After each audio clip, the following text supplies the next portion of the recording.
And it's time for one of my favourite times of the week, Free Speech Friday, brought to you by our good friends at the Free Speech Union. We were talking to Jonathan Ailing earlier, fsu.nz, if you want to check out what they're doing, and they're very involved in the Candace Owens things. With me today, two people quite happy to exercise their freedom of speech. From Auckland City Council, Maurice Williamson. Maurice, how are you, my friend? I'm very well, thanks, Sean. Very well. And from down in Chitchich, our good mate from Chris Lynch Media, Chris Lynch himself. How are you, brother?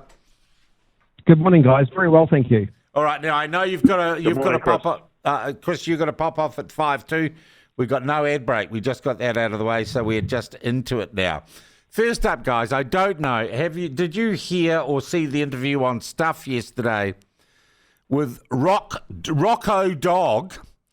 In Tauranga. Rocco Dog is a member of a motorcycle club called the Mongrel Mob, and Rocco's very upset he got arrested for wearing a gang T-shirt. And guys, I really had to sit down with a box of tissues. I was so upset by that. Isn't it wonderful that the gangs are screaming ouch when everyone was told that this gang patch ban wouldn't make any difference, Chris? Oh, I think it's absolutely delightful. I really, really do. And isn't it humbling to know now we've got a police commissioner that actually stands up for victims and looks like he's going to stand up for what's right in this world, as opposed to pandering to special interest groups or identity politics. So I think it's great. I'm really enjoying the very forthright and immediate communications we're getting from the media team in Wellington, giving us a tally and update as to who's been arrested and what for. But let's be honest here, these gangs are nothing more than scum. And, you know, more often than not, Sean, they're not just being arrested for having a mongrel mob patch on. They're being arrested for other things as well. Well, the wonderful thing is it's the gateway offence, isn't it, for the police to kick the door open and find the drugs and the firearms and everything else, Maurice. It looks like it's being horrendously effective. It is indeed. I am delighted with what's been going on. You talk about a gateway offence. Guess what Al Capone went down for? Not all of the tax killings fraud. and murderings. He went down for tax fraud, but they got him one way or another. And I have to say, if you wear stuff into the main street of small town with the deliberate intention of intimidating and scaring the bejesus out of people and threatening them and using names like the Killer Bees and the Black Power and the Mongrel Mob and so on, then I'm sorry, you've got to expect what you get back. And the new commissioner, I think, is the greatest breath of fresh air the police have had for some time. Yeah, well, I had Sonny Corshall on, guys, last week, and we talked to the commissioner, I think Monday, was it? It's been a big week, Ben. And he said, and we looked at that reduction in ram raids, and Sonny Corshall said, this is as much a mood change and criminals feeling there is a different attitude towards them. Because I said, is there anything practical that's happened? And it really is signalling. And we've gone from a guy whose nickname is Felix, nickname was Cuddles, not likely to inspire terror, to a guy who's called Felix, and he looks like he's not a pussy but a tiger, Maurice. Yeah, no, look, it is fantastic. He's laid down the gauntlet straight away.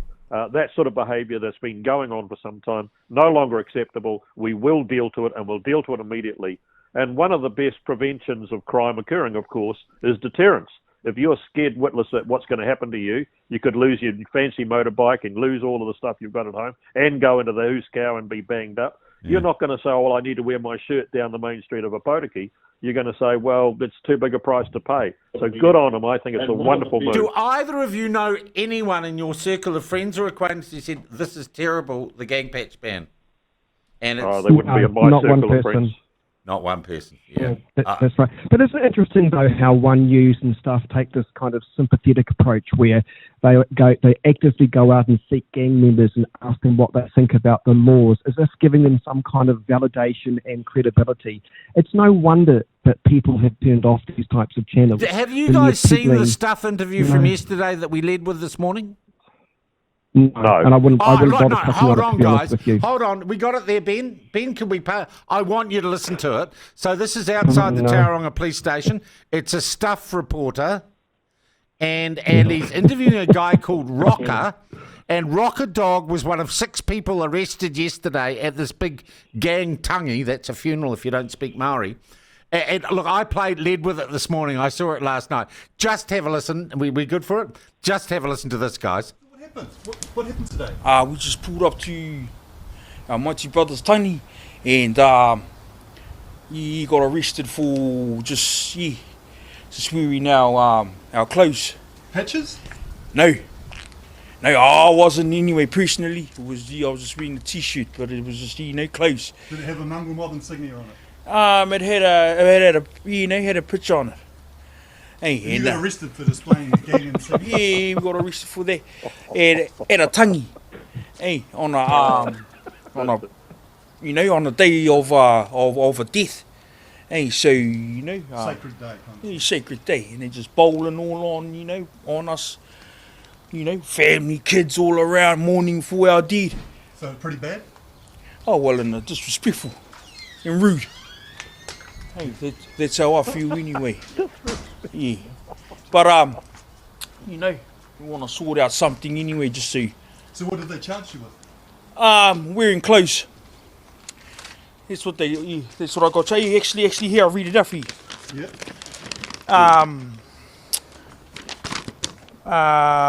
Here, where are we? Not a daily diary, prison gang. And I'm not even to associate or contact directly or indirectly with other people, namely with other gang members. So I can't even. So they're saying we can't even go back to our tangi. Hey, You think that's pretty bad? That's, well. not fair? Yeah, absolutely. That's not fair. You're just trying to farewell a mate. Yeah, family. Hey, we're trying to farewell family. Hey, so yeah. Government's coming down pretty hard on gangs at the moment? Well, at the moment, I reckon they're coming down, stupidly. Hey, because it's just a minor thing. You want to catch. Now, I can hear you guys chuckling in the background. I think, guys, the most remarkable thing about that interview is that Rocco Dog can read. That's pretty impressive. Chris, that goes to exactly what you were talking about. The attitude of that stuff reporter asking those questions. Doesn't it? I actually thought it was Billy T. James at first, or possibly you taking the piss. I wasn't quite sure who I was listening to. No, that is real content, guys. And I think it will speak so strongly. That may be the greatest story of the week, because I just think the vast majority of Middle New Zealand is going, yes, Maurice. Yeah, but you imagine what it goes around the world now. People are being arrested in New Zealand for wearing clothes. Yeah. That's what he said his offence was. I was wearing clothes. Yeah. Yeah, but that's got to go to the comedy slot on YouTube, because that's as funny as I've heard. That was brilliant. Yeah, that's why I wanted to share it with you again. As I hadn't intended to lead with that this morning, but we've had a great look. Look, I want to just talk about another ridiculous story. The not in my backyardism of Wanaka, and you're closer to this than anyone else. The idea that Wanaka is going to have at McDonald's, and a campaign launched by a woman who's got shares in an existing cafe in Wanaka, and the health Nazis of the Panamu Southern District Health Board acting completely against the government's wishes and spending thousands of our dollars saying McDonald's is bad, it's an evil corporate, and I don't know, like takeaways should be illegal. Have you followed that, Chris? And what do you think of that story? Yeah, well, first of all, the fact that there was a submission made by their DHB seems a bit ludicrous, really. They obviously have got too much time on their hands.